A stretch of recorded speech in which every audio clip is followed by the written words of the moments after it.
po jako akawuwo ndi strong ndya. Damulira Richard nga y'omu ku bazannyi b'ebikonde n'ensambagera abamanyiddwa era ng'amanyiddwa nnyo nga ring doctor mu kiseera kino ng'emizannyo gigenda giddamu egikuŋŋaanya abantu abangi asazeewadde mu miguwa okuyambako ku banne abakoseddwa lockdown y'emyaka 2.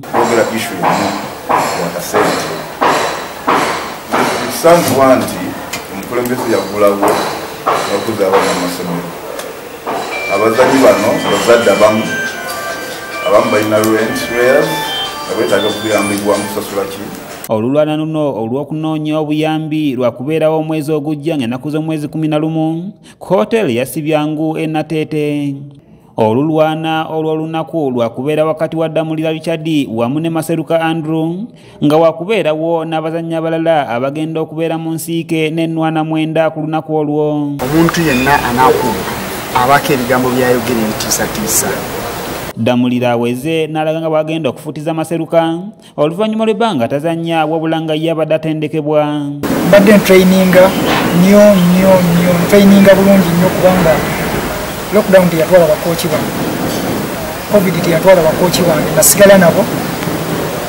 Kyenyini lubbalaga ekipya mpozi kyebadde bali okulaba ngenda kuzannya mu freestyle, ngenda kuba nkozesa ku nkokola, ngenda kuba nkozesa ku mavivi. Ono agamba nti abantu kye bannaaleeta nga bakuyingirira ssente ntono nnyo omutwalo mulamba wamu n'5,000 zagenda okuwa abazannyi banne abali mu mbeera embi nga beetaaga ebisale by'abaana eby'amasomero ebikozesebwa ebirala wamu n'ebintu ebirala. Okusinziira kye banaaba baleese oba kye nnaaba nfunye kwenja okusinziira okuwa abalwanyi kubanga n'okusinziira kwabo abali obubi kubanga waliwo abalwanyi abeetaaga obuyambi, abeetaaga okuza abaana ku masomero, beetaaga ebitabo, waliwo abalina abaana abeetaaga school fees, waliwo be bagoba mu malenti.